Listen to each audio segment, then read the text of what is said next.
Welcome all. Midmark is a leader in clinical design. We are focused on improving the experience between patient and caregiver. We design clinical ecosystems on which many physicians practice medicine, to include equipment like exam chairs, procedure chairs, lighting, caregiver seating, cabinetry, diagnostic, and many of the instrument processing workflows, along with several others. We bring these ecosystems together through a coordinated workflow with a focus on many critical elements like patient and staff safety, ergonomics, and improving clinical outcomes. We're really focused on enabling better clinical outcomes. Today, we're going to focus on cabinetry and how it can positively impact the point of care. So let's understand the importance of design at the point of care, learn how not all cabinetry is designed for today's diverse healthcare workers, and determine which cabinetry will bring value to your clinical environment.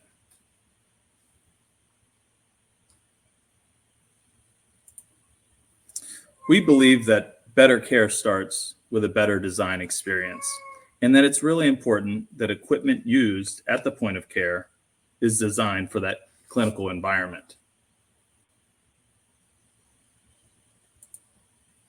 Cabinetry must bring value to the point of care and should be considered in purchasing decisions. It determines the value and benefits it brings to the clinical environment. How it's designed and used impacts workflow efficiencies, safety initiatives, and the overall healthcare experience. When purchasing cabinetry for non-acute environments, it may be tempting to go with a low-cost option. However, it might not make sense when considering the design and construction process, clinical demands, and long-term life cycle of the product. We really need to rethink how the current evaluation of point-of-care cabinetry is being decided upon.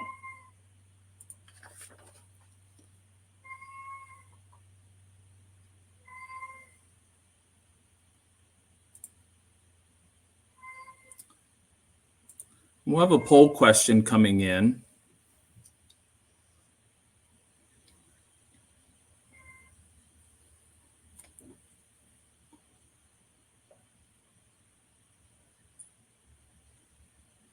What percentage of healthcare workers are female? Please submit your answers.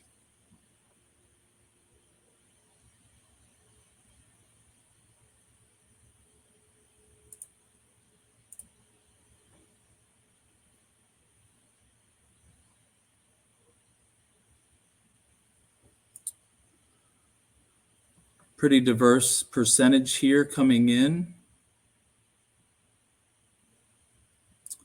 Looks like we've got a well-educated audience. 76% of healthcare workers are female.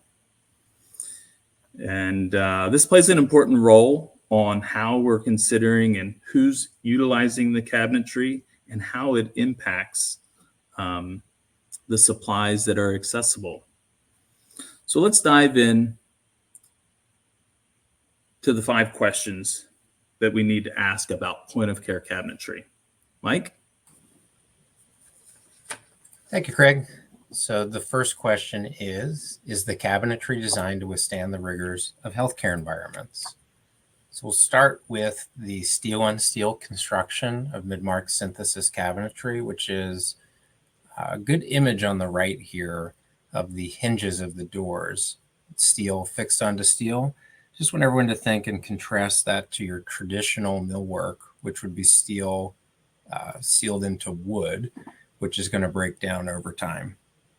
Second, in 2020, the healthcare industry really re-examined cleaning protocols, and today we're frequently disinfecting with medical-grade cleaners.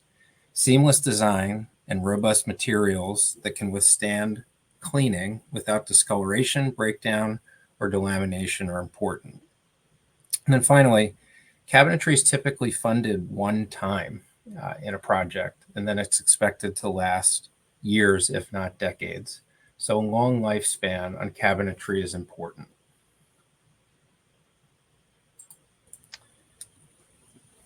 Thanks, Mike. Question 2. Will the cabinetry quickly and easily adapt to the needs of my space as space changes? Great question. Well, one thing we know and we've learned over the last few years is that healthcare is in constant change. So optimizing the space you have is critical. Designing with flexibility allows you to adapt quickly and easily as needs of the space change. Being able to seamlessly integrate into existing workflows to maximize available space will be critical. We know that millwork cabinetry cannot be easily moved, changed, or reconfigured, which will negatively affect the space as your needs change.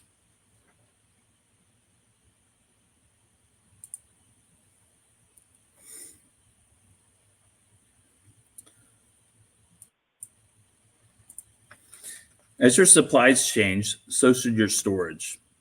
Being able to easily change doors and drawer configurations, add new base or overhead cabinets that coordinate with the original design, or simply cabinetry that can be removed quickly, reinstalled in another area of the facility, or moved to an entirely new location, will prove to be beneficial as your space changes.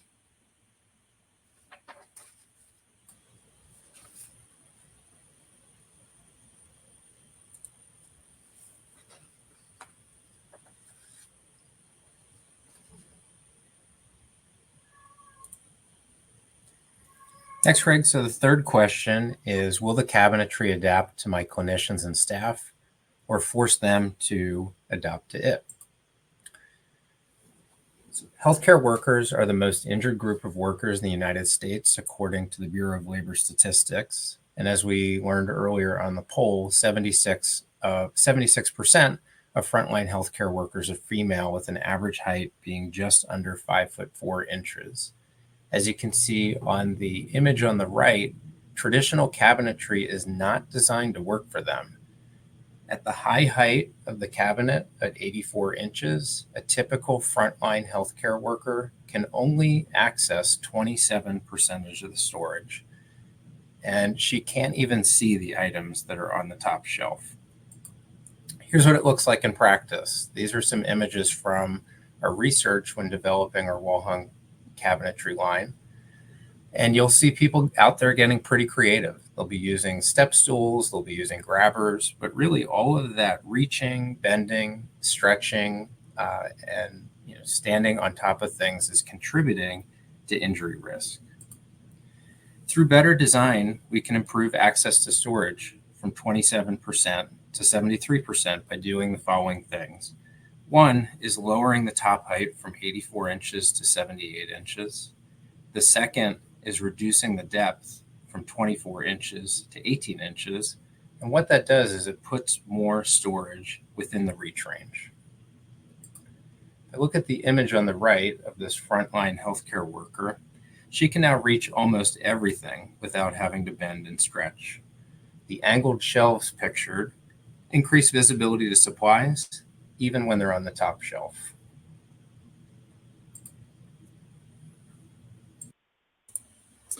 Thanks, Mike. Question 4. Does cabinetry provide adequate and accessible storage space? Well, as Mike just mentioned in the last question, accessible to those that are utilizing the space via ergonomics is critical.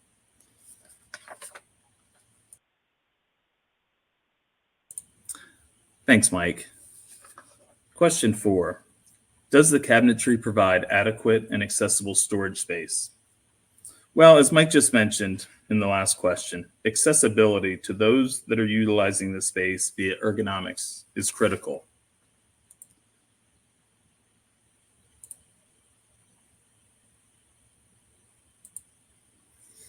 Oftentimes, it's not more space that is needed, but designing organization in the space which eliminates waste and proves to be more efficient. We see many inadequate and inaccessible storage, inefficient use of storage space. Oftentimes think of that top shelf and that overhead, how often that's empty or utilized. And then maybe even that bottom drawer, which can be difficult to utilize via bending. A cluttered exam room with unorganized supplies, leaving much needed supplies out of reach, and a negative impact on patient caregiver experience.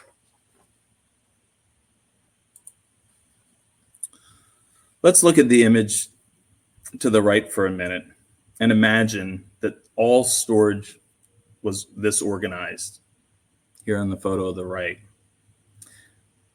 Having a place for everything and everything in its place helps standardize and organize the storage to be much more effective. Having multiple configurations designed to significantly increase ergonomic storage, having base and tall cabinets that better position the most used storage areas for easier reach by physician and staff will increase efficiencies and provide a better patient, staff, caregiver experience.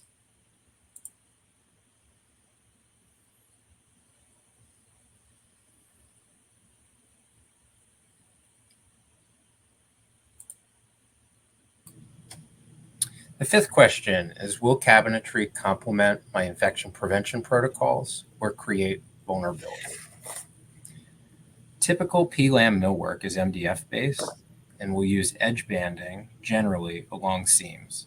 It's susceptible to moisture damage and breakdown from healthcare disinfectants. And as we know, as soon as wood gets wet, it expands and exacerbates the breakdown and delamination. Design elements play a role in infection prevention efforts, including easy to clean, seamless surfaces, antimicrobial hardware pulls and countertops, and interior construction of powder-coated steel that is all easy to clean and can withstand repeated use of medical grade cleaners. So that's all five. We'll quickly review what they were. Is the cabinetry designed to withstand the rigors of the healthcare environment? 2, will the cabinetry quickly and easily adapt to the needs of my space as it changes? 3, will the cabinetry adapt to my clinicians and staff, or it will force them to adapt to it? 4, does the cabinetry provide adequate and accessible storage space? And then 5th, will the cabinetry complement my infection prevention protocols, or will it create vulnerabilities? So in closing, we're trying to create cabinetry designs that actually work for the healthcare space and the people that are working in the space. In review, it's got to be durable and withstand frequent cleaning. It's got to be modular and adapt to the changing needs of the space. It's got to incorporate ergonomic principles and support average height healthcare workers. It's got to offer storage solutions that put the right items in the right spot to support workflow efficiency and reduce supply waste. And last, it's got to support infection prevention efforts and decrease vulnerability. Choosing the right design partner is a very important part of the process. Midmark is focused on the design of the clinical environment to improve the healthcare experience. The designs are based on proven research and best practices from health systems across the country. We've got an unmatched planning and design library with over 1 million exam room installations over the years. And we seek to be a valuable partner along with architects, designers, and facility planners. Thank you for your participation. We'll open the floor to questions at this point. Thanks, Mike. We did have a couple questions come in. I think this one's a really good one. Question is how long should the supplies last in your exam procedure room?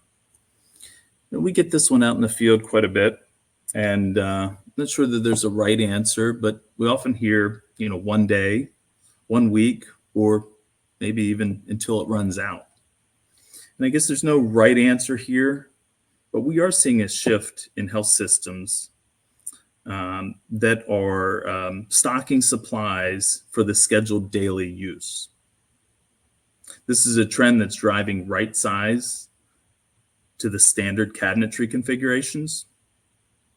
We're also seeing many health systems deploy Lean 5S principles to supply management efforts that are made to maintain par levels and keep supplies in consistent locations to minimize waste time spent searching for supplies.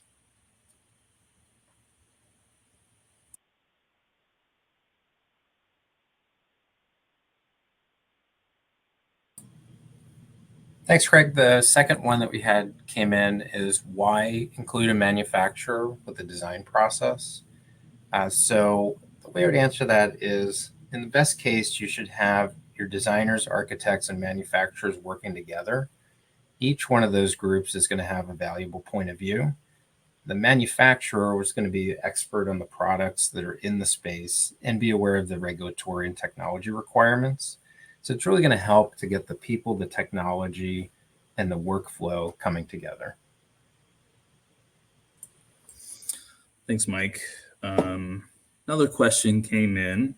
How much clinical input should be done before deciding on the storage design? Well, I think what we've determined here and what we preferably see is that we believe it's equally as important to the equipment that's being utilized and selected by clinical, much like the storage should be. Midmark highly recommends getting familiar with the Center for Health Design if you're not already. They recommend an evidence-based design process to be based decisions for the built environment on credible research. They have helpful tools to get started, and Midmark has several teammates with the EDAC, or Evidence-Based Design Accreditation Certificate. This certification validates that the individuals have a core body knowledge and experience needed to lead and engage in an evidence-based design process for healthcare facilities. So picking a partner with the knowledge and skill sets is also very helpful in guiding you through this process. But to reiterate, we feel that the clinical input on storage supplies is as equally important as the equipment that's being used.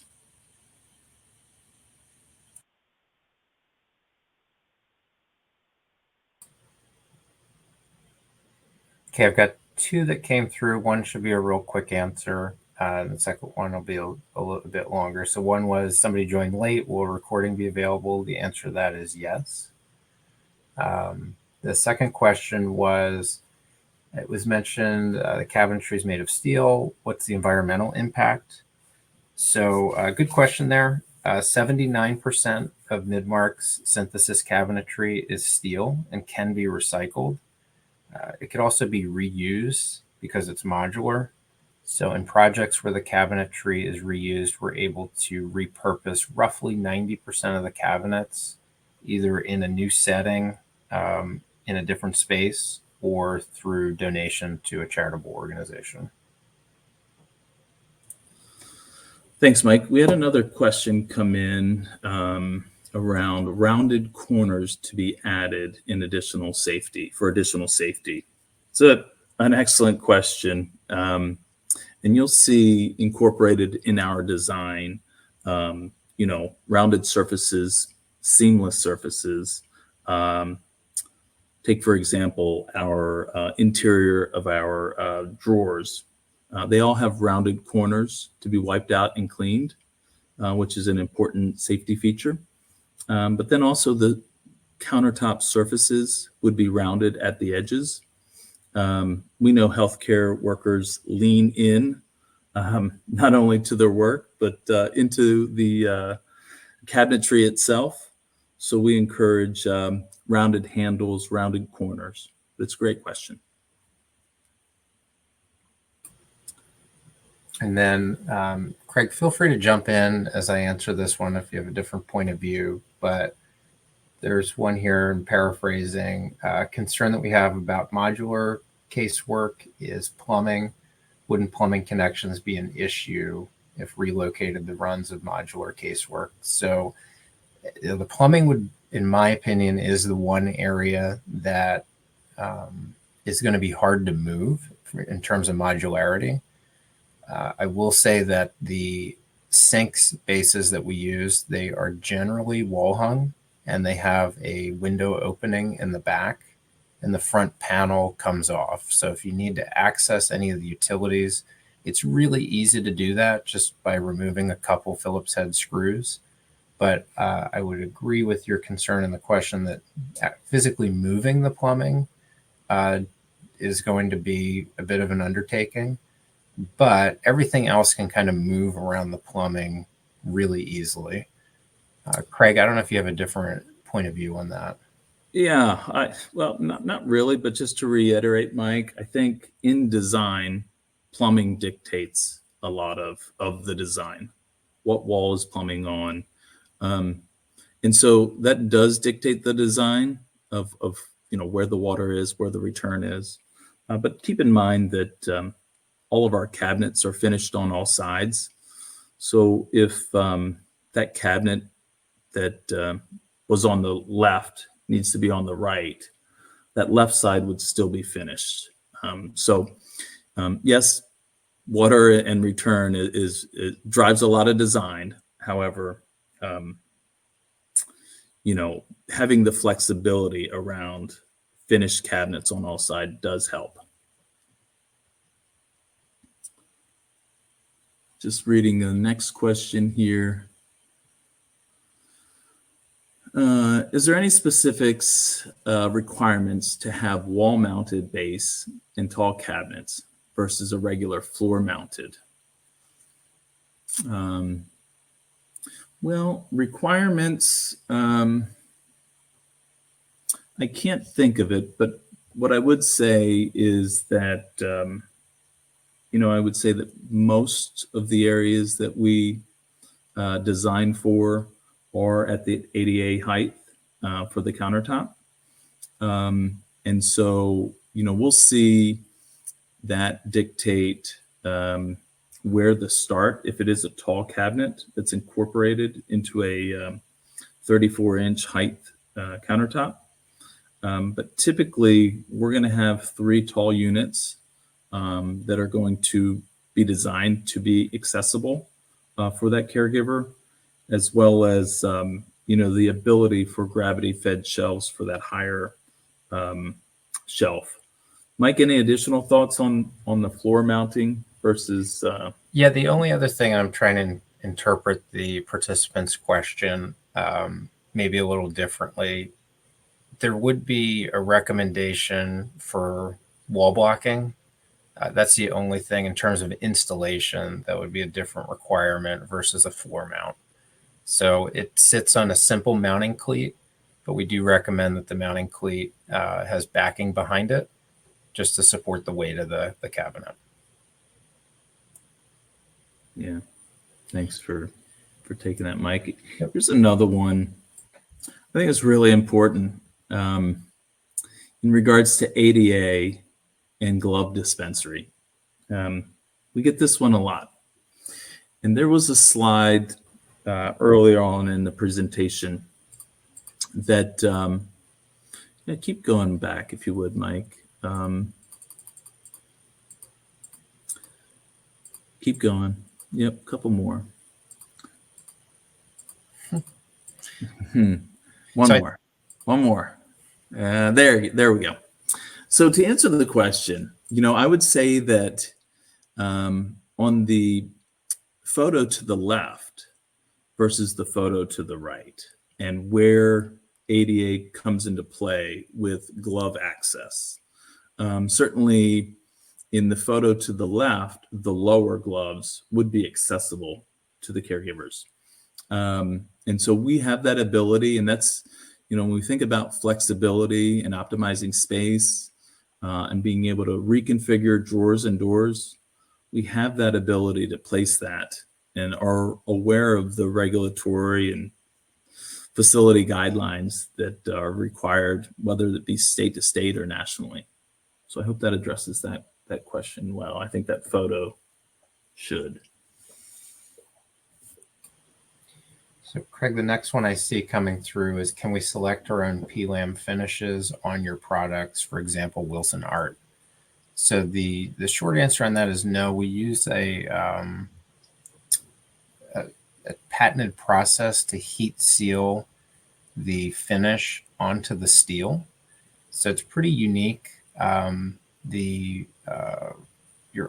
It's tested. We can share out the test data, but it's tested to stand up to healthcare cleaners. So just about all roughly 100 of the EPA registered disinfectants that killed COVID that they put out in 2020 or 2021, just about all of them are improved. So it's kind of a unique solution to have the finish adhere to the steel.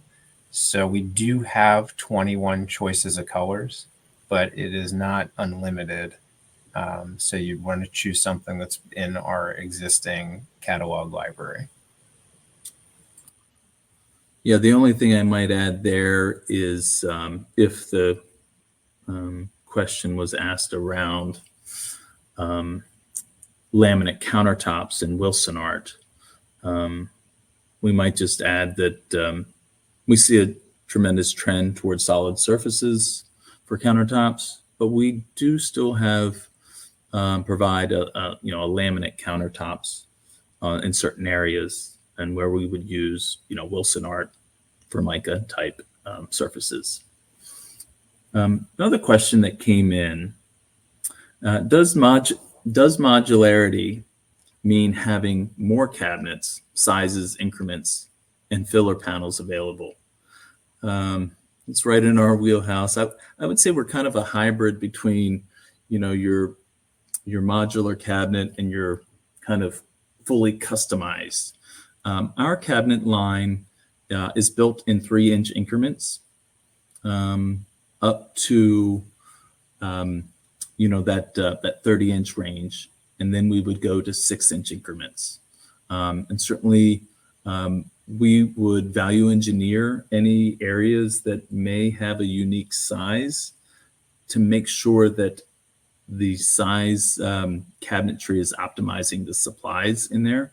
For example, if there's and we see this all the time where there may be, somebody may put two 12-inch drawer configurations. Obviously, we would put a 24, or if it's a unique number, we would incorporate to optimize the supply needs with limited filler. But we do utilize scribes and filler panels for sure.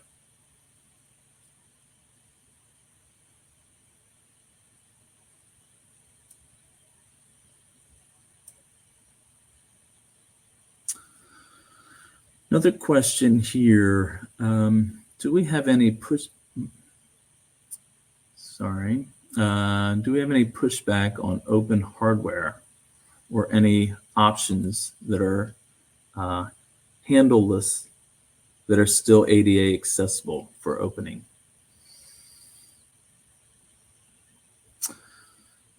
Well, Mike, do you have any thoughts on that in regards to hardware? We don't. That would be, it would require a field modification to our existing solution. Yeah, we do utilize, ADA accessible hardware for our handles. Right. I think if I'm interpreting the question, it's the push to open, where you just push on the facing of it and it pops out. Yeah.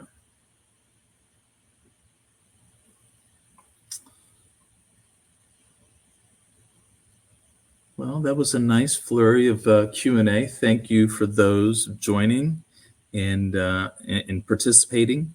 This will be recorded and sent out, so we appreciate your time and interest in learning more about Midmark and asking the important questions about point of care cabinetry.